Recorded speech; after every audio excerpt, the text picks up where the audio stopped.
Okay. Okay. Thank you. Welcome, everyone. Fremont Art Association is happy to welcome Emilie Rogers as our demo artist today. Emilie has worked in glass, making vibrant designs and unusual processes in glass for quite a few years. Today's demo is the design process, putting images on glass. Emilie will showcase her approach and techniques of enamel painting on glass. Emilie, welcome to Fremont Art Association. And thank you so much, Mary. What a great introduction. So hi, yes, my name is Emilie, and I was so looking forward to inviting you into my studio, but here the weather is such, I think we're at 105 now, and I don't have air conditioning in my studio. So we're here in my kitchen doing the best we can. And I'm so glad to be part of this, and I want to thank Fremont Art Association for inviting me in. And I hope everybody can benefit in some way, whether you're a glass artist, a sculptor, a painter, a photographer, that you'll take some benefit from what I'm going to share today. Please bear with me. I'm much better in person, and Mary and Tatiana know we really had some problems with getting my Surface Pro to work. So my videographer cannot see me, but I can see you. Anyway, we're going to do the best we can. A little history. I'm currently working as fused glass artist, which means I start with a compatible sheet glass or powdered glass, and it's transformed somewhat in the kiln process. So all of my glass ends up in the glass kiln at some point. During high school, I completed all my credits for graduation except American government. So I had my whole schedule open, and I just jumped into every art class I could get into. And I was so grateful that I was able to experience ceramics, jewelry design, drawing and composition, commercial art at the high school level, pattern design and tailoring in the home ec department. Then later, as a young mother, I escaped from home once a week and took an evening stained glass class in the city of Fremont. And this began my journey with glass. Later, whenever I could, I would plug in an art class. So I was able to take art history, interior design, more drawing and composition, ceramics, and mechanical drawing. Actually, my first fused glass class was at Ohlone Community College. So my current work is putting images on glass. As I was approaching a career change later on, I spent 2.5 years in a surface design program. Surface designers place images on flat surfaces. So think sweaters, apparel, rugs, carpeting, countertops, shower curtains, sheets, towels.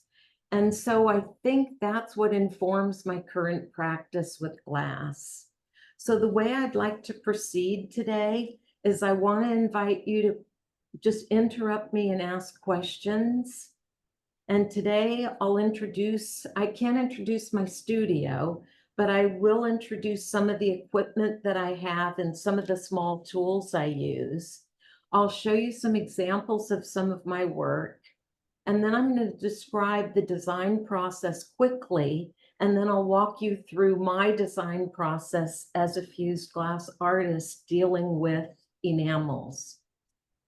So let's begin. Any questions at this point? No. Okay, here we go. So in my studio, I have a glass kiln. I have a ring saw, which allows me to cut intricate shapes out of glass. It has a diamond blade on it that's not a flat ribbon, it's more like a cord. So the diamonds are all on all sides of it, so I can rotate my glass through that ring saw. I also have a stationary grinder. I have a flexible shaft grinder, which might remind you of the dental office, but it gives me flexibility in working. I, of course, have a workbench. I also have a tile saw that I can use to cut thick blocks of glass when that's appropriate. So let me share with you some of my hand tools first. One of my major tools, and would it be possible to tilt it down a little bit, please? Is a mask. I have HEPA filters. When I'm working with powdered glass, that glass can stay airborne for many hours. So I always wear a mask when I'm dealing with the powders. An assortment of paintbrushes. My glass cutter allows me to use a pistol grip and get a real rigid, whether I'm cutting straight or I'm cutting a curve, it gives me good control.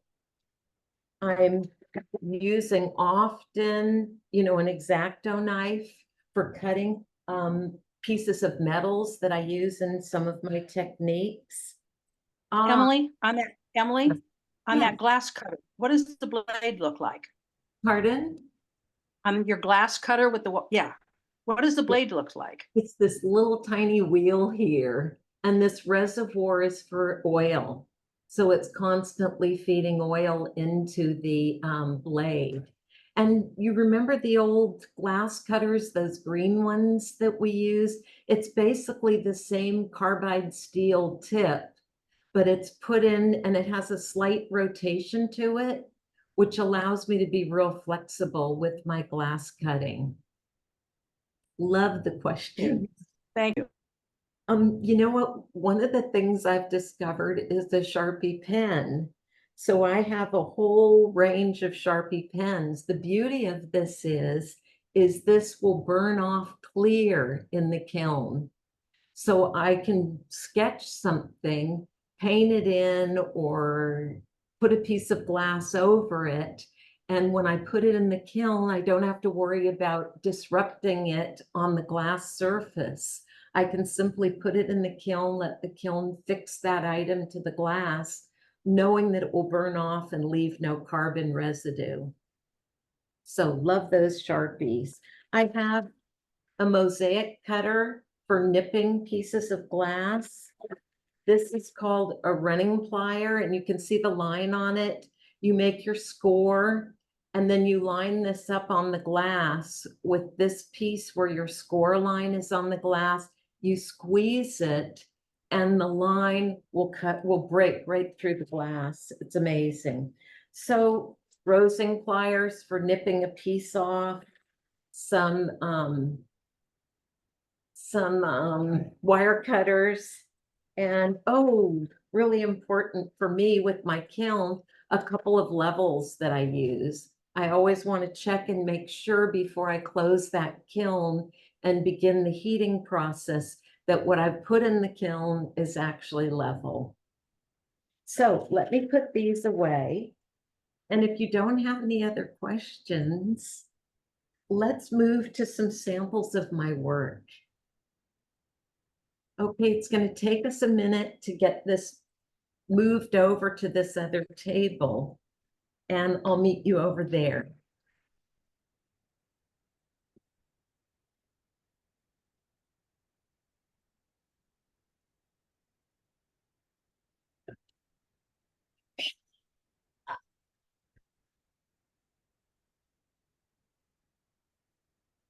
Hi.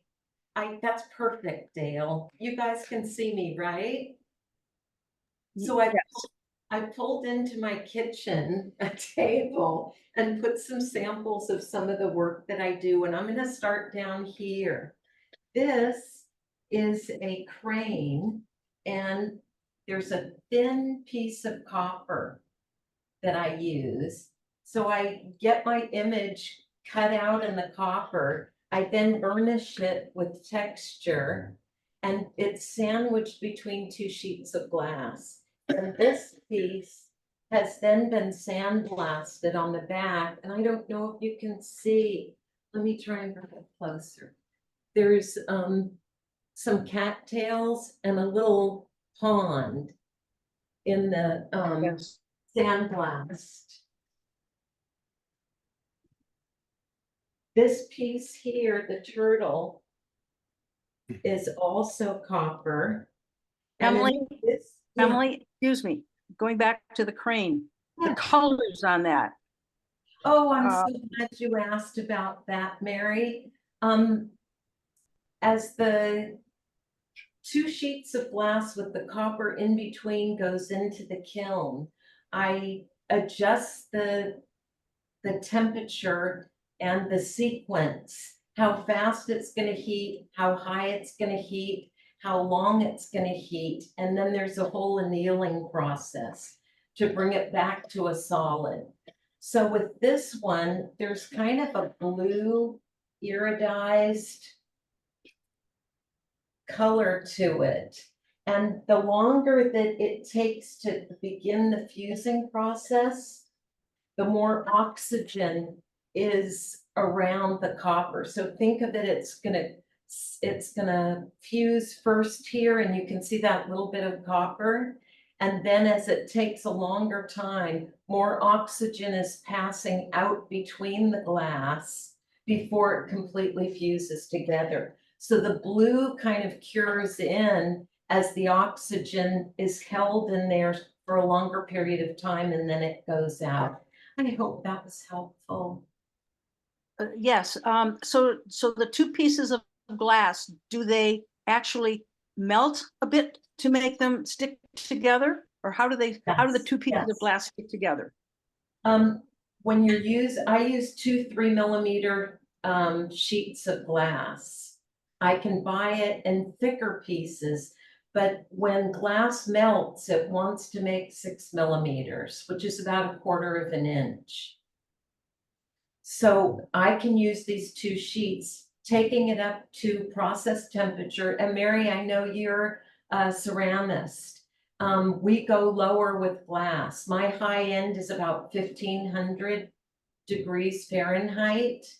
And I know you're in the 2000s, right? Correct. Yes. So I don't have to dam this or put this in a mold. This is going to make 6 millimeters as it melts in the kiln. So did you use enamel paint also besides burnishing No. the copper? Oh, what a great question. No, this is just two sheets of clear compatible glass and a piece of copper that's been cut out and burnished. Okay, thanks. This piece has a little more, has some different techniques. And this one, I had it fuse faster because I wanted a pretty consistent red in it. So you can see a little tiny bit of the blue on the fins, but I wanted to kind of stay this cherry red, and you see it closed faster, so it doesn't have that blue, but you can see more of the copper color through it. And then in addition to that, I silk screened some hibiscus and some leaves on. And then these are called stringers, which come in long, thin pieces. And I nipped them off, put them in the kiln, and put them in a curved mold, and then fused them to the glass. Okay, so these are my two copper examples. So the flowers and the leaves they're just very thin glass? They're They sit powder. on top? The glass powder that I use is not quite face powder, but this is where the mask comes in. This Got it. airborne for quite a while. And in a commercial studio, they'd have a whole exhaust system set up. Okay. So Thank this you. is the powder that I use. And rather than using inks in a silk screen, I use the fine powder. And I press the powder through the screen onto the glass. Is that Thank helpful? you. Yes, thank you. Okay, this piece is also, and let me move it up closer, I think. I think this piece you see in my, in some of my publicity on my website. And this piece is the powdered glass with, a food-based medium. Kind of think of, corn syrup. So corn syrup is mixed with the powdered glass, and then it's squeezed through a jar onto the sheet of glass.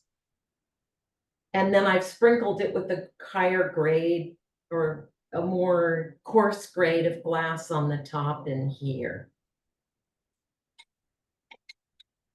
So I've moved away from this. This piece here, and I'll bring it up here. This piece here is silk screened, and I set up 3 different screens. One screen is the green, and I'm sorry about this gray backdrop here. Another screen was the white, and then a third screen was the pink of the cherry blossoms. And then the yellow I just sifted on top. And then this is an iridized glass that has a metal coating on it.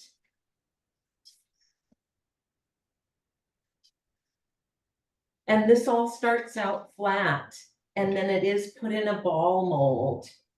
I'm sorry, a bowl mold. This piece is using my ring saw, and the orange pieces and the green pieces are the 3mm glass cut with my ring saw and then laid on this cream colored glass. And the little bugs that I have in here were painted on with the enamels, and I'm going to bring it closer. I'm sorry about, you know, this inability to kind of move things around. So you can see the glass has been laid on and then put again in a bowl mold. So now we're going to move on to the enamels. And this piece, you guys just can't see, can you? I'm sorry. You know what? I'll work from. But Emily, it's okay, Emily, because when you bring it up like you do, we see it beautifully. Okay. I'm going to try from over here. Let's see if this is going to work because I'm on this, not so much. Dale, could you just scooch this around a little bit? There we go. Okay. So this piece is a piece of green sheet glass. Then I can cut this shape out. Think of it being flat. I can cut this shape out with my ring saw. And then I've used enamels and these little ball tools, right, that the mandala artists use to make the dots. And then I can use, no, that's gonna help. Well, anyway, and then I can use those for the line work on the bowl. So that line work is with enamel? Yes, yes. And then the yellow work is also with An enamel type of paint? Or Yes, yes. okay. Very similar to the glazes that you use, but it's Okay. minerals and glass held in a suspension. So I'll talk a little bit more about that. Okay. And Okay. it's formulated for glass. Okay. Got it. This piece is more painterly.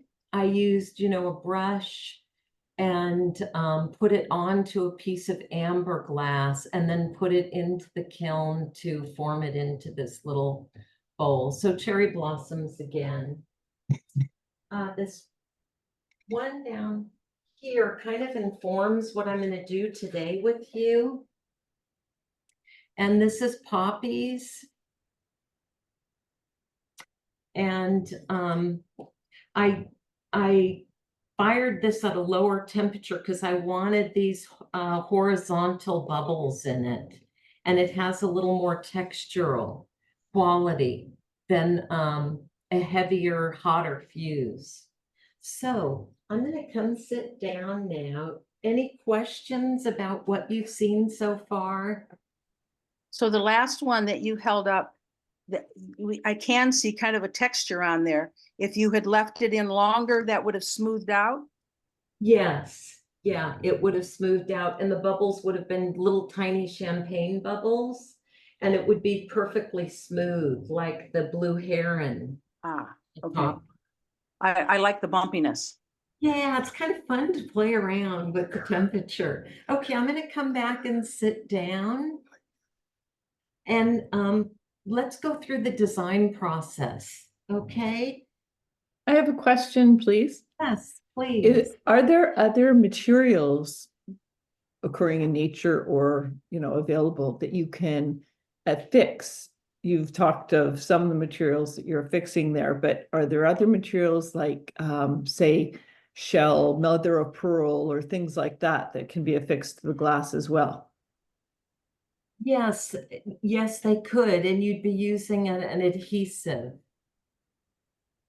to affix those. If you were to put a wood, there is a process called fossil vitra, where some glass artists take leaves and they have to be very thin leaves like a fern, not a thick watery leaf like a geranium leaf. But think maybe maple leaves too. And you can spray those with water, sift some of that powdered glass on them, put them in the kiln. And what will happen is the organic material will burn off. And what you'll have left is an image of it on the glass, left there by the powder that you put on top. So when you're thinking of the process temperature for fusing in a kiln is about 1490 degrees, a lot of things are going to burn off in the kiln at that temperature. Okay, thank you. Yeah, Thank I you. have a question. Yes. Are your bowls just for decorative purposes, or can they be, well, I'm sure they can be used to serve food in them, but if so, can they be placed in a dishwasher?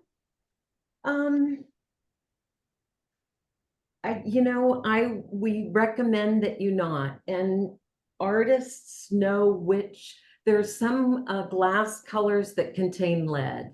Ah, And those are usually the whites and the off-whites. So when a fused glass artist is using those colors that they know are formulated with lead, we put a clear top sheet on it. I don't have anything right. Actually, this poppy is not 2 sheets of green. And it's not that this has has lead in it, but if I were going to do this as a functional piece and my back sheet green had lead in it, I would make sure that the front of my piece would have a sheet of clear glass. And this particular piece, the reason I'm bringing it up is because there's actually a clear piece on top. And the okay. green is actually the bottom piece of glass. Yeah, okay, Is that thank you. helpful? Yes, Oh, very helpful. wonderful, Thank you. wonderful. So beware. Yeah. You're buying something for functional use that you're going to put food in. And back to the dishwasher, using it, some of the chemicals, there's usually a bleaching. There's usually some silicone in that rinse off part of the dishwasher. And there's some effect that could have over time on the glass, in addition to mineral deposits building on the glass. So I think that's why we talk about it's best to hand wash fused glass, because of those factors we're thinking of over time. Okay, thank you. Thank you. Okay, well, let's get to the design process, okay?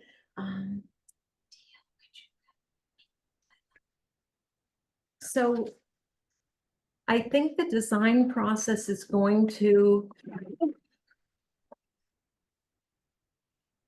Sorry. Yes, we're still newbies. Bear with us. So the design process, very much like other artists, the design process for fused glass artists, and for me, if I'm painting, is we get this great idea in our head, right? And then we start thinking, how can I get that out of my head and into my medium? And that's what begins the design process. So I source books. One of my favorite places to go for inspiration or for images is the library, the children's section in the library. Many times I start collecting images from there. And I keep a file folder. This is my file folder just for poppies. And in it are some old scarf designs from long ago when I was painting and doing surface design, photographs, images. And so I just collect in a file folder and start generating in my mind, how do I want this to unfold? As a glass artist, my next step is, how is this going to be displayed? Is it going to be in a mold and be a decorative piece? Is it going to hang on the wall? Am I going to frame it? Is it going to go on a stand? And so I need to start thinking of that as I'm thinking of getting this process started. As a glass artist, we need to think of the availability of glass. Unlike an artist that can mix and paint any color that they want, we are somewhat limited by what compatible glass is available to us. I also think of, do I want this piece to be transparent? Do I want it to be opalescent? And then what light conductivity do I want to pass through the piece? Is it going to be a sconce? Is it going to have a light behind it?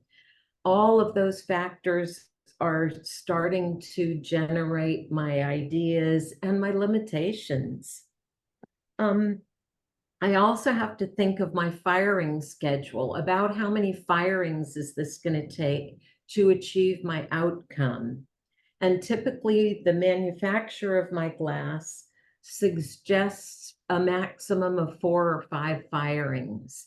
And then the glass's expansion and contraction during the annealing process, they're not going to guarantee. I do know of artists that will fire up to 8 or 9 times, where they're layering and layering color. So after that is, am I going to slump this? Is this going to be something that I want to curve to? Once it goes into the kiln and comes out of the kiln, the final stage is the cold working. Sometimes it will pick up a little bit of the kiln shelf on it, and that will need to be sanded off. So it could be anything from, a sanding pad to grinding to sandblasting, and then polishing it and putting it back in the kiln to seal it. So that's the scope. So today I wanted to remind Emily? you. Emily? Yeah. So in the kiln, do you set the glass right on the kiln shelf? Yes. Okay. Yes. And then there it can sometimes pick up little pieces of the kiln shelf, and that's what you Yeah. just talked about, cleaning that up. Yes, But otherwise, kiln it's wash. right on the kiln shelf. Yes. And the kiln wash that we use sometimes on the back where it's laying on the kiln shelf has kind of a white powdery residue. And typically, a really high long fire, I would not use that shelf again. I would pull it, re-kiln wash it. Typically, you can get about 2 or 3 firings out of the kiln shelf single wash. Oh, Okay. Okay, thank you. So I've been talking. I can look at my notes a minute. Okay. So, I have to say, I'm not an expert. I've probably been painting with the enamels for about 2 years, and I always go back to my copper and I do some casting work. So I'm still getting to know the enamels and how to use them. So I've prepped a few things. So let me quickly do my design process regarding enamels. And I'm a note taker. So, I went through, the reason I pulled the copy file is I decided I was going to do copies. So this is an image I got off of the internet. And it was one of those clip art free images I downloaded. And I decided I liked the way they did the leaves on it. And so I decided that's what I want to do. So this started my process. Well, it informed my process. So at the next point, I had to think, do I want to make this decorative or functional? And I chose functional. And so now I need to think in my mold inventory, what size molds do I have? And so I chose this mold. And it's deep enough, you can float flowers in it. I can put cheese in it. So it's got many functional uses, and you can see this little band here. It has a nice flat surface to it. And then I also, had the stand that I thought would be really nice to elevate it a little bit.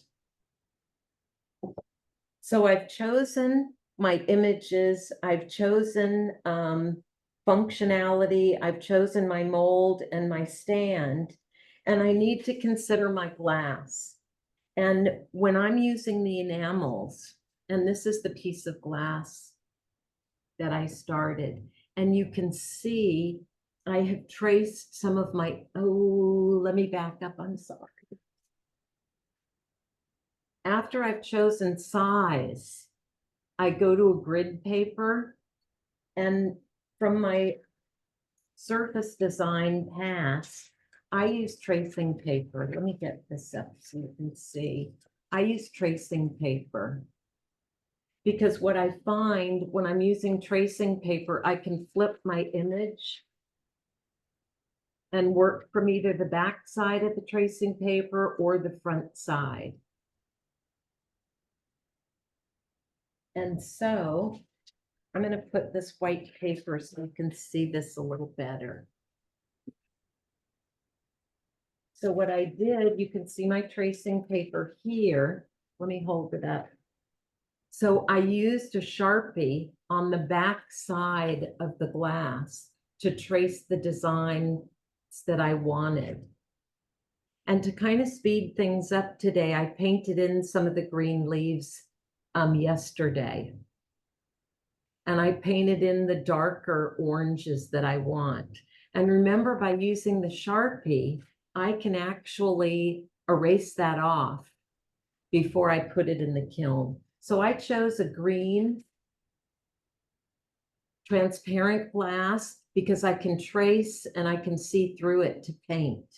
I'm going to use a cream, and this cream does not have lead in it, and it's not reactive to the copper in the green glass, but it is going to make it not transparent anymore, but opalescent.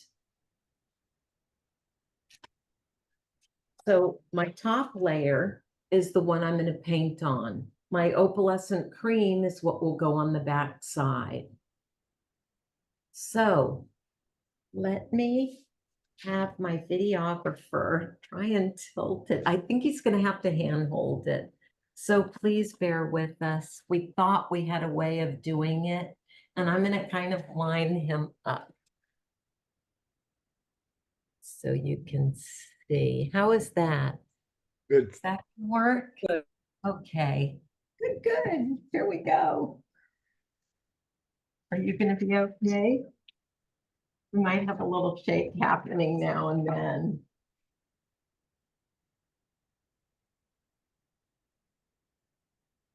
Okay, so this piece The beauty of working with the enamels that I like is when it dries in the air dry, and it can take a couple of days. I'll put it in the oven to speed it up a little bit. What I like about it is I can scratch through with a milliner's needle into the green leaves, and I hope you can see this. So I can scrape away to give a little more depth to those green leaves. And once it is up on the cream glass, it's going to look like light coming through and some shading. So I can use this. And Mary and the other ceramists or people that have worked with clay, it's almost like a semi-dry clay. So it doesn't break up and blow off. I can kind of move it around with the pin and then just brush it away. So let me introduce the enamels. The enamels that I use are called Colorline, and they have a licensing agreement with the company that I purchased my compatible glass from. The colors are more consistent at higher temperatures. In some of the other enamels that are out on the market, they burn to a brown or a gray when you're using the oranges and the reds. So these Colorline enamels hold up against temperature. But what I do is I've got this whole jar of enamel. What if I just want to paint in a little bit of the colored, of a different color? So what I've done, if I've mixed some yellow with my orange and created a yellow orange, and I have it in this little cap, this little palette, dollar store. So what I'm going to do is take an empty bottle. I'm going to load it with this enamel. And rather than making up a whole bottle full of this light orange that I really only need a little bit, I load it into, and can you see what I'm doing okay? I'm loading it into the cap on the enamel. So all I have to do is load that little bit. Screw the top on, set that aside, and then I'm going to set it there for just a minute. I use, and I don't know if you're familiar with these needle.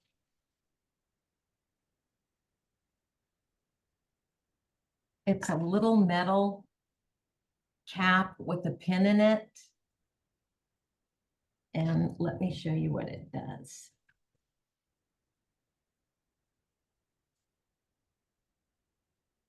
It's threaded, so I can screw it onto the end of this. I want to get it through. Can you see how it's coming through now? I've cleared it and my orange is coming through. And I'm just going to do a little bit of this lighter orange. So first I make a line in between it.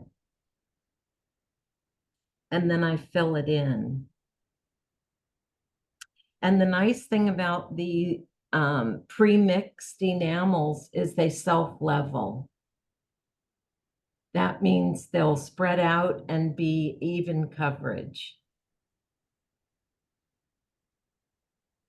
And, you know, is there any part of this that you want me to change up, or there's an interest in another way? I think I'll just do one here. Okay, so I put that lighter orange, and I don't know if you can see the difference in the color, but there is a lighter orange. And Yes. also what I did is I made a test tile, and I sent this in the kiln. So this is completely adhered on. because these enamels are somewhat water soluble until they're fired in the kiln, I can't paint on top of these. So I did this little test tile with the two colors of orange.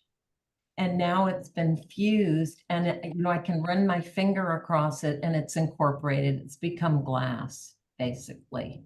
And so now, after this firing, I can start painting on here without disrupting the other color. So let me get a little yellow. Do you run at a lower temperature when you put the other lines on top of the pre-fused stuff so that it Oh, doesn't melt into and merge with the other color? yes, Okay. yeah. Thank you. Okay, I've got a little bit of yellow in my palette here, and I find the stiffer, synthetic fiber paintbrushes work a little better for me. And I'm just going to bring this out a little bit. And you know, as painters, we can sit here and mess all day long. But I just want to give you an idea. There is some opacity. And what I might need to do if I wanted a very strong yellow line here is just keep layering the paint on. But you can see, I hope you can see, I can go very thin and painterly, or I can go thicker. The beauty of this too, if I don't like what my outcome has been, I get a Q-tip, put a little water on it, and boom, I can erase it right off and make another go of it. So let me show you some samples. Okay, of some other. This you can see there's some transparency associated, some pixelating. And then this line work on the outside was done with the pin bottle. And the other side where the more painterly, more translucent parts is done with a paintbrush. Also, you can use stencils with these. This is a little koi fish, which gives it more of a watercolor view. This one even more so. And I haven't finished this piece, but you can see it's not as shiny. There's a texture to it, so it becomes more like watercolor paper. It has tooth to it, so I can do a wash with it and then paint the flowers on top. And this technique, I use some of that fine powdered glass and I put a layer of the clear powdered glass on top, put it in the kiln at about 1300 Fahrenheit, and then I still have the tooth. Then I can paint on it, put it in the kiln again to fix the enamel on it. Here's another one, and I used a sponge and enamels on this, and this was a stencil. That curly Q is a stencil. So I think I'm got to get back to my notes. So to dry the enamels quickly in the oven, I set my oven to about 170 degrees and leave it in for about 10 minutes, turn it off and let it just sit. And it will take about an hour and a half to dry. If I let it air dry, it's 24 to 48 hours before I can get back to it and paint some more. So my first firing is to fix that first layer of enamel on. Then I'm going to get it out of the kiln, which is what I did with this test piece. I take it out of the kiln. I'm going to add my other layers, do some other painting on it, and I'm going to put a bottom layer on. Remember, glass wants to make 6 millimeters. So I'm going to put another layer on, and then I'm going to put it in as a full fuse for 1490 degrees Fahrenheit. Then I'm going to take it out, and I'm going to add any extra paint that I want to. So you'll see, once I do that second firing with this piece, and it now has that back on it, I can't see through, I can't use my Sharpie to add. I'm just going to paint another layer on it. I hope I'm not saying or doing too much at a time. I just put my finger in it. So the fourth firing then would be the slumping to get this flat piece of glass into the molded shape that I want. And then on the stand for the final presentation. So I think that I need to share with you. Go up just a hair. Thank you. Do you need to put it back on the tripod here? So the source for my glass is Bullseye. They're located in Portland, Oregon, but they also have a retail and a wholesale in Alameda. The reason I use Bullseye glass exclusively is because different manufacturers of fused glass have different coefficient of expansion. So their glass melts, forms, anneals, cools at a compatible rate. So regardless of what color glass I use, as long as I'm using a single provider of that glass, I don't have to worry about incompatibility or fractures in the glass. Also, they have the license with the color line paint. If I have any problems or any questions, I can go back to them and get some tips. So if you're interested in pursuing fused glass as an artist, I don't know if Ohlone College still has their glass. Does anyone know if they do? I don't know. It's something to investigate. I had a really good experience at Ohlone College, and they had a great lab for glass. And we shared it with the ceramic studio, and it was a really nice experience. And I'd suggest Bullseye, who's now in Alameda, as a source. Susan Longini, a really well-known glass artist, works very closely with Baggy. There's the Crucible in Oakland that has very affordable classes, and Stained Glass Garden in Berkeley are good places to go. I will be at the Palo Alto. Can you see that? Get it out. Okay. I've been juried in for the second time to the Palo Alto Clay and Glass Artists of California event. That's at the Palo Alto Art Center on Newell Street in Palo Alto. It's next weekend, Saturday and Sunday from 10 to 5. It's a free event. It's over 100 artists from all over California. It's juried. It usually takes 3 years to jury in. And I juried in initially with my copper. So I hope I'll see some of you there, and please introduce yourself if you do come. And I think it's just a wonderful experience. Any other questions? Am I doing okay with time, Mary? Yes, you're doing fine. If you want to take a little longer, it's just after 2, so you've got time.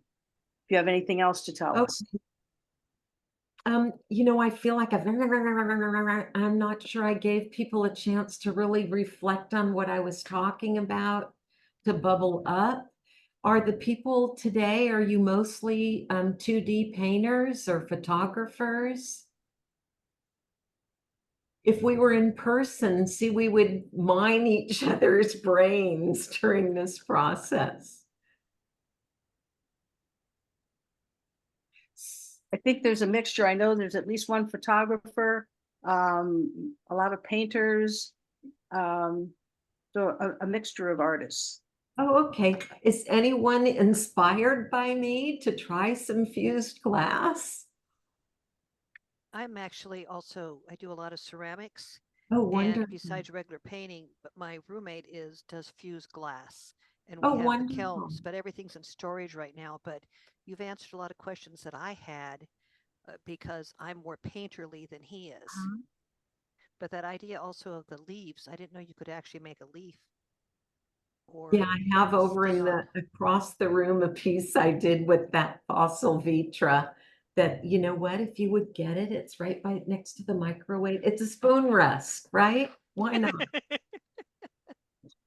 And you know, one of the issues, Dale, it's where the salt and pepper shaker are. Thank you for your patience. And you know what? Another element, when we're doing all this cutting of glass, we always have leftover glass. So what do you do with your glass scraps? I throw them in a circle mold, melt them, and I'll show you one thing I do with them. Thank you. See this silly wonky vase? Here, I'm going to hold it up. Wow. So, see, that's a bunch of scrap glass thrown in the kiln to make a flat disc, right? And then I have a mold that's like a donut, right? So I can lay this flat disc on the donut and it drops onto the kiln shelf and see the little curve in it? Here, let me pull it out. Yeah. Isn't that fun? This looks amazing. Wow, that's great. So there you go, scrap glass, right?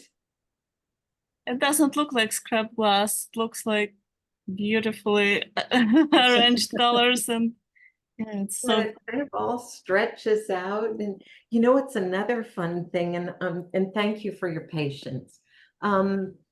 Scrap glass, you can take just a terracotta pot, right?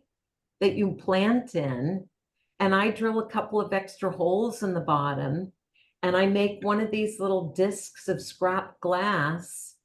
And no, I take the scrap glass and I just feed it in the clay pot. I put it up on a stand in the kiln and just let it run out the bottom and pool on the shelf. And it's going to be 6 millimeters because that's what glass likes. And then you've got this beautiful vase. Could you get that one over here, that blue one? And so that's one that's went through. So let me set this aside. And going back to your question about the fossil vitra, see? So I'm going to flip it. This is the brown sheet glass that I started with, right? And then these are leaves I collected. They're still, you know, I dry them off, but they haven't been pressed or dried out.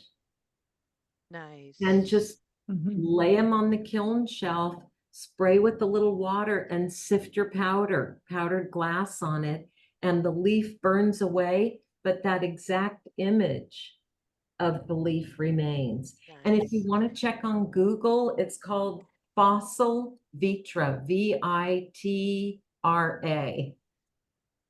So you. here's a vase, another use of scrap glass, right? And it does something a little different. And see, amazing. here are the 5 openings in the terracotta pot. 1, 2, 3, 4, 5. Huh. So this was just, you know, stacking glass in a terracotta pot, putting it in the kiln and let it through, and then putting it in a mold. And yeah, you got a vase.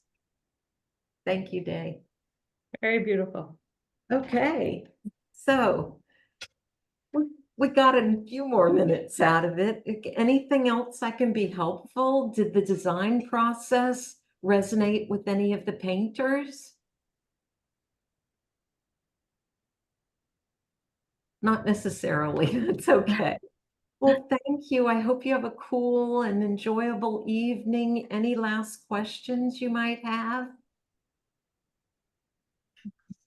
No? No Well, question. No, please- thank you, Emily. This was really wonderful and And very please- creative. And Yeah. Lena, thank you so much. I mean, we're in my house, but at least it's not 107 Well, out. I'm glad we did it. Thank Yes. you so much. You know, Tatiana, thank you for your patience with our struggles with the Surface Pro. And Mary, thank you so much for the introduction. You're welcome. The demo was really interesting, Emily. Very. Made it much clearer what's involved in your process, which is a lot more than I thought. Hey, as a ceramist, you got to join the glass crowd. Thank you so much. Thank you. Thank you. Thank you very much. Thank I'm you. going to Thank show you. you It was my very website. interesting. Please reach out to me. My phone number is here, my website, my email. Please reach out to me with any questions or any ways I can be more helpful to you. And come to Palo Alto. Right, right. Thank you so much. Thank you.